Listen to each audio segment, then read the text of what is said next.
फिर वही सवाल, नीतीश कुमार के बाद क्या चाहता है बिहार? तेजस्वी प्रसाद यादव या फिर निशांत कुमार? दोस्तों आदाब सलाम नमस्कार। आप देखना शुरू किए हैं i4G टीवी नेटवर्क। मैं हूं इम्तियाजुल हक।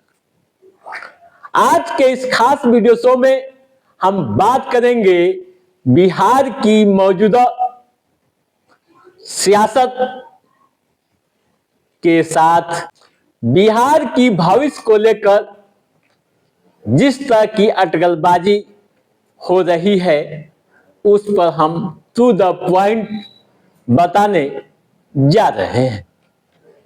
तेजस्वी प्रसाद यादव के विदेश से वापस होने, मुख्यमंत्री नीतीश कुमार के बेटे निशांत कुमार के राजनीति में सक्रिय होने की चर्चाओं के बीच बिहार की राजनीति में नेतृत्व परिवर्तन की आहट तेज हो गई है। सियासी गलियारों में खुलकर यह सवाल उठने लगा है कि नीतीश कुमार के बाद बिहार की राजनीति का बागडोर किसके हाथों में होगी। दोस्तों, एक तरफ तेजस्वी प्रसाद यादव को विपक्ष का सबसे मजबूत व स्वाभाविक चेहरा माना जा रहा है, तो वहीं दूसरी तरफ मुख्यमंत्री नीतीश कुमार के बेटे निशांत कुमार की संभावित एंट्री को जदयू के भविष्य और राजनीतिक विरासत को जोड़कर देखा जा रहा है। इन दोनों घटनाक्रमों ने यह साफ कर दिया है कि बिहार की सियासत अब सिर्फ वर्तमान सत्ता तक ही सीमित नहीं रह गई है, बल्कि अगले नेतृत्व और आने वाले दौर की दिशा तय करने वाली है। या यूं कहूं कि आने वाले दौर की दिशा तय करने की ओर बढ़ रही है। यानी बिहार की वर्तमान राजनीति दिलचस्प मोड़ पर पहुंच चुकी है। एक तरफ वह दौर अभी चल रहा है जिसे नीतीश कुमार का युग कहा जाता है, और दूसरी ओर भविष्य के चेहरे धीरे धीरे राजनीतिक चर्चा के केंद्र में आने लगे हैं। इस बदलते राजनीतिक परिवेश के बीच दो नाम बार बार सियासी गलियारों से लेकर आम व खास के बीच आ रहे हैं। एक नाम निशांत कुमार का है, जबकि दूसरा नाम तेजस्वी प्रसाद यादव का। हालांकि यह मुकाबला अभी चुनावी मैदान में नहीं है, लेकिन 2026 की राजनीति को दिशा देने वाला सबसे अहम सियासी विमर्श बनता जा रहा है। दोस्तों, विमर्श की एक और वजह भी है। वजह क्या है यह भी आप ध्यान से सुनिएगा। एक और तेजस्वी प्रसाद यादव जो लंबे समय से राजनीति में सक्रिय हैं, सत्ता व विपक्ष दोनों की भूमिका निभा चुके हैं, खुद को अगले मुख्यमंत्री के रूप में पेश कर रहे हैं। तो वहीं दूसरी तरफ मुख्यमंत्री नीतीश कुमार के बेटे निशांत कुमार हैं, जो राजनीति से औपचारिक रूप से दूर हैं।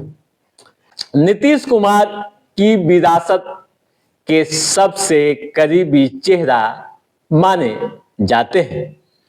दिलचस्प बात यह है कि यह टकराव फिलहाल मैदान में नहीं है, बल्कि राजनीतिक चर्चाओं, रणनीतियों व संभावनाओं के स्तर पर चल रहा है।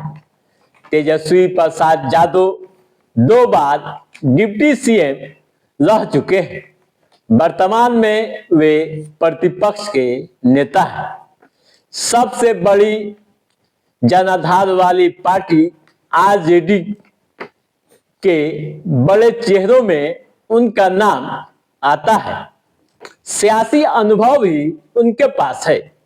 वहीं दूसरी तरफ निशांत कुमार राजनीति में औपचारिक रूप से अभी आए नहीं है, लेकिन नीतीश कुमार के उत्तराधिकारी के रूप में नाम की चर्चा खूब हो रही है, लेकिन उन्हें भरोसे की राजनीति साबित करनी होगी।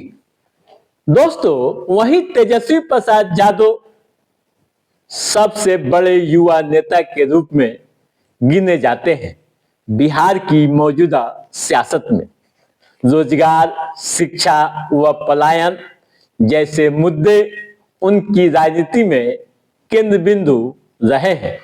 वहीं जब निशांत कुमार की बात करें तो यह भी आप जान लीजिए कि निशांत की स्थिति बिल्कुल अलग है। राजनीति से दूरी है ही, कोई चुनाव भी नहीं लड़े हैं, साथ ही कोई संगठनात्मक पद पर भी नहीं है। इसके बावजूद अहम इसलिए हैं कि वे मुख्यमंत्री नीतीश कुमार के बेटे हैं। जेडीयू के भीतर एक वर्ग मानता है कि निशांत कुमार की एंट्री से पार्टी मजबूत होगी। नीतीश कुमार के नाम, छवि और उनके काम का लाभ निशांत कुमार को मिलेगा। दोस्तों, इसके अलावा यहाँ विरासत बनाम स्वीकार्यता का भी सवाल सामने आ जाता है। यानी विरासत व स्वीकार्यता का भी फर्क साफ तौर पर दिखता है मौजूदा सियासत में। तेजस्वी प्रसाद यादव के पास विरासत के साथ अनुभव भी है, लेकिन निशांत कुमार के पास सिर्फ विरासत है। संगठन बनाम व्यक्ति की राजनीति पर भी विमर्श होने लगा है। संगठन के मामले में आरजेडी भले ही उतनी मजबूत नहीं है, लेकिन बड़ा जनाधार स्पष्ट रूप से है। विधानसभा चुनाव में महागठबंधन को 1,80,00,000 वोट मिले थे, जिससे यह साबित होता है कि आरजेडी के पास जनाधार है। वहीं जेडीयू की बात करें तो आप यह भी जानते हैं कि जेडीयू सिर्फ मुख्यमंत्री नीतीश कुमार के कंधों पर ही टिकी हुई है। निशांत कुमार की एंट्री जेडीयू में होती है तो उन्हें संगठनात्मक मुद्दों के साथ साथ पार्टी के पुराने व नए, सीनियर व जूनियर नेताओं को भी साधना एक बड़ी चुनौती होगी। वैसे दोस्तों, इस मामले में आप क्या अनुभव रखते हैं, क्या सोचते हैं, आप हमें जरूर बताइएगा। तो दोस्तों, आज के इस एपिसोड में बस इतना ही। कैसा रहा हमारा ये एपिसोड, आप लाइक और कमेंट करके हमें जरूर बताइएगा। यदि आपने हमारे चैनल को सब्सक्राइब नहीं किया है तो सब्सक्राइब भी कीजिएगा, ताकि इस तरह की महत्वपूर्ण राजनीतिक गतिविधियों से संबंधित जो भी अप टू डेट है उससे हम समय समय पर आपके बीच पहुंचाते रहेंगे। तब तक आप अपने दोस्त को दिए इजाजत। नमस्कार।